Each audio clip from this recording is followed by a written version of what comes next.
අද මම කතා කරන්නේ බොහෝ දෙනෙක් ඉල්ලපු රැකියා අවස්ථාවක් පිළිබඳව. ඒ තමයි රුමේනියාවේ අන්ස්කිල් ජොබ් ගැන වීඩියෝවක් සිදු කරන්න කියලා බොහෝ දෙනෙක් ඉල්ලුවා. එම නිසා අද මම මේ වීඩියෝ එකෙන් කතා කරන්නේ රුමේනියාවේ පවතින අන්ස්කිල් ජොබ් ගැන. ඒ කියන්නේ ඔබට පළපුරුද්දක් නැතිව යන්න පුළුවන් ජොබ් ගැන. එම නිසා අවසානයේ වෙනකම් මේ වීඩියෝවේ රැඳී ඉන්න කියලා මතක් කරනවා. මොකද මේ වීඩියෝවේ අවසානයේ ඔබට මේ අන්ස්කිල් රැකියාව සඳහා යන්න පුළුවන් ඒජන්සි පිළිබඳවත් මම මතක් කරනවා. එම නිසා අනිවාර්යයෙන්ම වීඩියෝවේ අවසාන තප්පරය වෙනකන් නරඹන්න. යුරෝපයේ රැකියාවක් කිරීමට සිහින දැකපු ඔබටත් රුමේනියාවේ රැකියාවක් කිරීමට බලාපොරොත්තුවෙන් ඉඳපු ඔබටත් අද වීඩියෝ එක ඉතාමත් වැදගත් වේවි. අපි දැන් බලමු මේ ජොබ් වලට යන්න ඔයාට තියෙන්න ඕනි සුදුසුකම් මොනවද කියලා. මෙහිදී ඔයාට ප්‍රධාන වශයෙන්ම තියෙන්න ඕනි මූලික ඉංග්‍රීසි භාෂා දැනුම. ඒ වගේම සමහර ඒජන්සි වලින් ඔයාගේ O level සහ A level සහතික තියෙනවා නම් ඒවා අරන් එන්න කියලාත් කියනවා. මීට අමතරව සමහර ඒජන්සි වලින් ඔයාගේ බලන්නේ ඔයා O level වලට පෙනී ඉඳලාද කියලා විතරයි. මේ සඳහා නිශ්චිත වයස් සීමාවක් සඳහන් වෙලා නැහැ. නමුත් වයස අවුරුදු 18ට වැඩි හැමෝටම මේ සඳහා ආයුධම් කරන්න පුළුවන්. දැන් අපි බලමු මේ රැකියාවෙන් ඔයාට හිමිවන වරප්‍රසාද මොනවද කියලා. මේ අන්ස්කිල් ජොබ් වලට යවනවා කියලා කියන්නේ ප්‍රධාන වශයෙන්ම ඉදිකිරීම් සේවා කර්මාන්තය ආශ්‍රිත රැකියාව වලට තමයි ඔයාව යවන්නේ. ඒ රැකියාව ඉතාමත් අමාරුයි.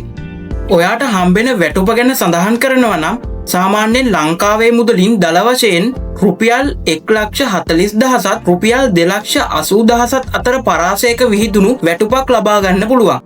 මේ සාමාන්‍යයෙන් රුමේනියානු ලේ වලින් රුමේනියානු ලේ 2,000ත් 4,000ත් අතර මුදලක්.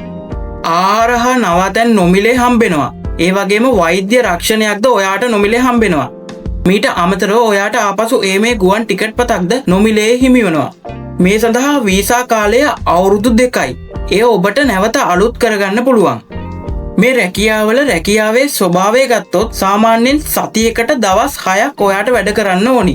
ඒ වගේම සතියේ එක් දවසක් ඔයාට නිවාඩු ලබා ගන්න පුළුවන්. වැඩියෙන්ම රැකියා අවස්ථා පවතින්නේ ඉදිකිරීම් සේවා කර්මාන්තය මත. මීට අමතරව කර්මාන්ත ශාලාවලද වැඩිපුර රැකියා අවස්ථා පවතිනවා. එනමුත් ඉදිකිරීම් සේවා අංශයට තමයි මේ අන්ස්කිල් සේවකයන් වැඩිපුරම බදවා ගනු ලබන්නේ. මේකට ප්‍රධානතම හේතුවක් වෙන්නේ රුමේනියාවේ අධික ශ්‍රම හිඟතාවයක් පැවතීම. එම නිසා බොහෝ කම්කරු රැකියාවන් වලට පිරිස් ශ්‍රී ලංකාව බංගලාදේශය වගේ රටවල් වලින් බඳවා ගනු ලබනවා. ඔයා කරන රැකියාවේ ස්වභාවය අනුව මේ රැකියා අමාරු වෙන්න පුළුවන්. මොකද බොහෝ රැකියා ඉතාමත් අමාරුයි. අද වෙනකොට රුමේනියාවේ බොහෝ සේවකයන් ඉන්නවා ඔවුන්ගේ රැකියාව අමාරු නිසා ඔවුන් වෙනත් රැකියාවන් වලට යන්න උත්සාහ කරනවා. නමුත් එලෙස කරොත් වෙන්නේ ඔයාගේ වීසා කාලයක් දීර්ඝ කරන්නේ නැති එක. එම නිසා හොඳින් සිතා බලා එහිදී කටයුතු කරන්න කියලාත් ඔයාලට මතක් කරනවා. සාමාන්‍යයෙන් ශ්‍රී ලංකාවේ ඒජන්සියක් මේ අන්ස්කිල් ජොබ් වලට යවන්න රුපියල් ලක්ෂ 13ත් රුපියල් ලක්ෂ 15ත් අතර මුදලක් ගන්න බවයි සඳහන් වෙන්නේ. ඒ සඳහා මාස 12ත් 15ත් අතර කාලයක් ගත වෙන්න පුළුවන් බවයි වැඩිදුරටත් ඔවුන් සඳහන් කර සිටින්නේ. මේ ඒජන්සි තෝරා ගැනීමේ සම්පූර්ණ වගකීම ඔබ සතු වෙනවා. මේ කිසිදු ඒජන්සියකට සිදු කරන අනුග්‍රහක වීඩියෝවක් නොවේ. දැන් අපි සොයා බලමු මොනවද මේ රුමේනියාවේ අන්ස්කිල් ජොබ් වලට යවන ඒජන්සි කියලා. පළවෙනියටම සිහාරා ලංකා ඒජන්සිය. ඊට පස්සේ ඉන්ස්පයර් චේන්ජ් ඒජන්සිය. ඩෙයිමා කන්සල්ටන්සි ඒජන්සිය. සස්විඳු ට්‍රැවල්ස් ඒජන්සිය. Orion HR management ඒජන්සිය.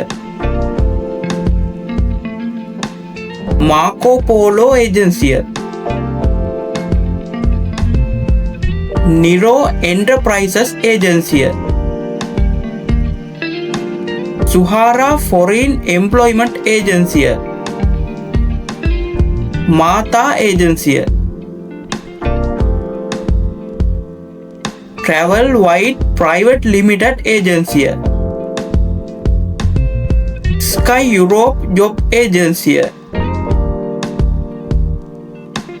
ඒ වගේම අවසාන වශයෙන් Arab Wings Travels ඒජන්සිය. මෙන්න මේ ඒජන්සි තමයි රුමේනියාවේ අන්ස්කිල් රැකියාව සඳහා පිටත් වෙන්න පුළුවන් රැකියා අවස්ථා පවතින ඒජන්සි. මෙහිදී ඔයාට ප්‍රධාන වශයෙන්ම සඳහන් කරන්න ඕනි දැනටමත් අන්ස්කිල් රැකියාව සඳහා වැඩිම දෙනෙක් පිටත් කරලා තියෙන ඒජන්සි ගත්තොත් සිහාරා ලංකා ඒජන්සියයි, ඩෙයිමාක් කන්සල්ටන්සි ඒජන්සියයි, සස්විඳු ට්‍රැවල්ස් කියන ඒජන්සියයි, Suhara foreign employment agency, Matha agency, travel wide agency, sky Europe job agency කියන මෙන්න මේ ඒජන්සි තමයි දැනට වැඩියෙන්ම අන්ස්කිල් රැකියාව සඳහා රුමේනියාවට සේවකයන් පිටත් කරවලා තියෙන්නේ.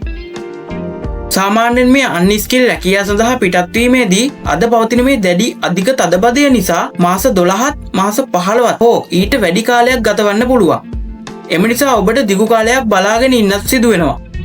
ඉදිරියේදී මම ඔන්ලයින් තනිවම අයදුම් කොට කොහොමද රුමේනියාවේ රැකියාවක් ලබාගෙන කිසිදු මුදලක් ඒජන්සියකට ලබා නොදී යන්නේ කොහොමද කියලා වීඩියෝවක් සිදු කරනවා. ඉදිරියේදීත් මේ වගේ වටිනා වැදගත් වීඩියෝ නරඹන්න අපේ ලෝක සංචාරකයා YouTube නාලිකාව subscribe කරන්න කියලා ඔයාලට මතක් කරනවා. ඔබට සුබ දවසක්.